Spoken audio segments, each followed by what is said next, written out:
यार वायर की वजह से मार खा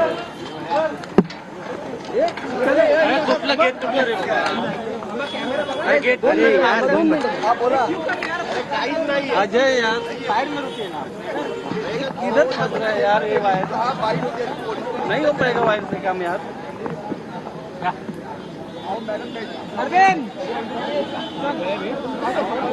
तर वांद्रे पोलीस स्थानकामध्ये संशयिताची चौकशी जी आहे ती सध्या सुरू आहे। पोलिसांकडून काय माहिती दिली जाते हे पाहणं देखील तितकंच महत्त्वाचं आहे। ही दोन दृश्य आपण पाहताय। ज्या वेळेला हा दुसरा सीसीटीव्ही समोर आला, हा आरोपी जो आहे तो सैफ अली खानच्या इमारतीमधल्या 12व्या मजल्यावर कसा पोहोचला हा एक प्रश्न होता। मात्र पायऱ्यांवरच्या सीसीटीव्ही मध्ये हा पहिला व्हिडिओ जो आहे तो आता समोर आलेला आहे। हा आरोपी जो आहे तो हळुवारपणे वरती चढत जात होता। त्याने तोंडाला पूर्णपणे गमछा बांधलेला होता। पाठीवर त्याच्या बॅग आहे, काळ्या रंगाचे कपडे त्याने घातलेले आहेत आणि 1:37 हे सीसीटीव्ही फुटेज जे आहे ते कॅप्चर झालेलं आहे। ही दृश्य आपण पाहता, याचा अर्थ 1:37 हा आरोपी जो आहे तो सैफ अली खानच्या घरामध्ये शिरण्यासाठी 12व्या मजल्यावर जाण्यासाठी तो या पायऱ्यांवरून गेलेला होता।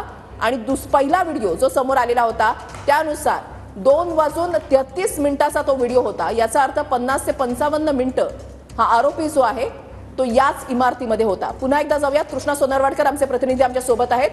कृष्णा, वांद्रे पोलिसांकडून संशयिताची सध्या चौकशी सुरू आहे। अधिकृत माहिती किती वाजेपर्यंत दिली जाईल? पोलिसांकडून आता सध्या काही अपडेट्स मिळत आहेत का? विशेष आताचे दृश्य आपण पाहतोय की वांद्रे पोलीस स्टेशनच्या बाहेर गुन्हे शाखेचे वरिष्ठ अधिकारी पोहोचलेले आहेत। डीसीपी दत्ता नलावडे आणि त्यांचं पथक सुद्धा या ठिकाणी दाखल झालेलं आहे आणि वांद्रे पोलिसांनी आरोपीला ताब्यात घेतल्यानंतर त्याची चौकशी केली जात होती। तर आता क्राईम ब्रांचचे अधिकारी सुद्धा पोहोचलेले आहेत, कारण क्राईम ब्रांच आणि वांद्रे पोलिसांकडून समांतर तपास सुरू होता। आरोपीचा शोध घेतला जात होता। आरोपीचा माग काढण्यासाठी वेगवेगळी पथकं जी आहेत ती तैनात केलेली गेलेली होती आणि त्यानुसार आरोपी व्यक्तीचा शोध घेण्याचा प्रयत्न कालपासून सुरू होता। 32 तासानंतर एक संशयित जो आहे तो पोलिसांच्या हाती लागलेला आहे। मात्र तोच आरोपी आहे हे अद्याप मुंबई पोलिसांनी स्पष्ट केलेलं नाहीये। मात्र आता आरोपी जो आहे तो सैफ अली खानच्या घरामध्ये प्रवेश करताना पायऱ्यांवरून वरपर्यंत गेला।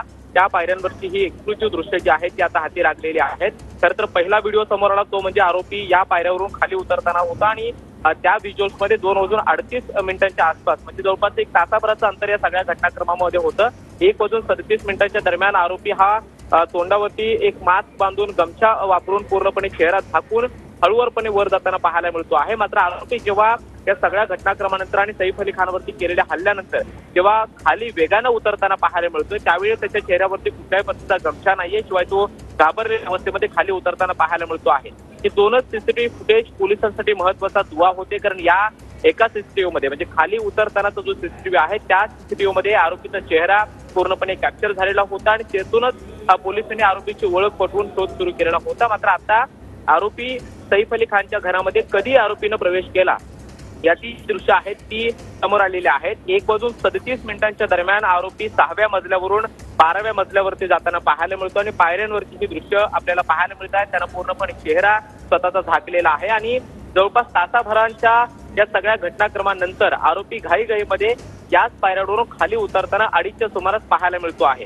तर दोन्ही सीसीटीव्ही फुटेज आता समोर आलेले आहेत, त्यामध्ये आरोपी वर जाताना सुद्धा पाहायला मिळतो आणि तासाभराच्या अंतरानंतर जवळपास खाली उतरताना पाहायला मिळतो आहे। आणि याच घटनाक्रमांमध्ये आपण जर पाहिलं तर 1:30 वाजता आरोपी सैफ अली खानच्या घरामध्ये गेला। जवळपास 2 वाजताच्या दरम्यान मदतनीसानं त्याला पाहिलं, त्यानंतर तिच्यावरती त्यानं हल्ला केला आणि नंतर सैफ अली खान आणि करीना कपूर ही जेव्हा आरोपीच्या समोर आले तेव्हा आरोपीनं त्यांच्यावरती सुद्धा हल्ला केला।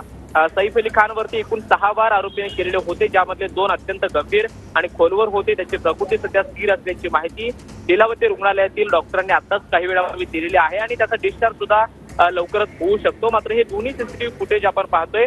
1:37 आरोपी हा इमारतीच्या 6व्या मजल्यावरून 12व्या मजल्यावरती प्रवेश करताना पाहायला मिळतोय, तर 2:33 आरोपी हा खाली उतरताना पाहायला मिळतोय, ज्यामध्ये त्याचा चेहरा पूर्णपणे स्पष्टपणे पाहायला मिळतो आहे। दोन्ही सीसीटीव्ही फुटेज पाहिल्यानंतर ज्या व्यक्तीला किंवा ज्या संशयिताला वांद्रे पोलिसांनी सकाळी ताब्यात घेतलेला आहे त्या व्यक्तीचा चेहरा आणि या सीसीटीव्ही फुटेज मधल्या संशयिताचा चेहरा हा पूर्णपणे मिळता जुळता आहे। दोन्ही चेहऱ्यामध्ये साधर्म्य आहे। मात्र मुंबई पोलिसांनी अद्याप हे स्पष्ट केलेलं नाहीये की त्याच संशयिताला मी ताब्यात घेतलेला आहे। सध्या वांद्रे पोलीस ठाण्यामध्ये या संशयिताची चौकशी सुरू आहे। गुन्हे शाखेचे अधिकारी सुद्धा वांद्रे पोलीस ठाण्यामध्ये पोहोचलेले आहेत। त्यांच्याकडून सुद्धा आरोपीची चौकशी केली जाईल आणि या आरोपीची ओळख पटवण्यासाठी सैफ अली खान, करीना कपूर, त्याचबरोबर त्यांच्या घरामध्ये काम करणारे मदतनीस आणि इतर जे काही कर्मचारी आहेत त्यांच्या माध्यमातून या सगळ्याची चौकशी केल्यानंतर त्याची ओळख जेव्हा पटली जाईल आणि जेव्हा सैफ अली खान आणि त्याच्या घरातील सदस्य हा तोच संशयित आहे ज्यानं आमच्या घरामध्ये प्रवेश केलेला होता आणि सैफ अली खानवरती हल्ला केला, हे जेव्हा पोलिसांना सांगतील तेव्हा आरोपीला कायदेशीरपणे अटक केली जाईल आणि त्यानंतर कोर्टाची जी काही प्रक्रिया आहे ती आपण पाहणार आहोत। मात्र हे दोन्ही सीसीटीव्ही फुटेज आता समोर आल्यानंतर यामध्ये आरोपीचा चेहरा सुद्धा दिसतोय आणि 1:37 मिनिटांनी आरोपी सैफ अली खानच्या घरामध्ये घुसण्यासाठी 6व्या मजल्यावरून 12व्या मजल्यापर्यंत जाताना पाहायला मिळतो आहे। त्यामुळे दोन्ही सीसीटीव्ही फुटेज आणि सकाळी ताब्यात घेतलेल्या संशयिताचं फुटेज पाहिल्यानंतर हा तोच संशयित इसम असावा अशा पद्धतीचा तर्क आतापर्यंत लावला जातोय। मात्र मुंबई पोलीस यावरती अधिकृतपणे कुठलीही प्रतिक्रिया देण्यास तयार नाहीयेत। सध्या या संशयिताची चौकशी सुरू आहे, त्यामुळे मुंबई पोलिसांकडून कधीपर्यंत स्पष्टपणे भूमिका जाहीर केली जाते आणि प्रतिक्रिया दिली जाते पाहणं महत्त्वाचं असणार आहे। खुशाली, नक्कीच कृष्णा।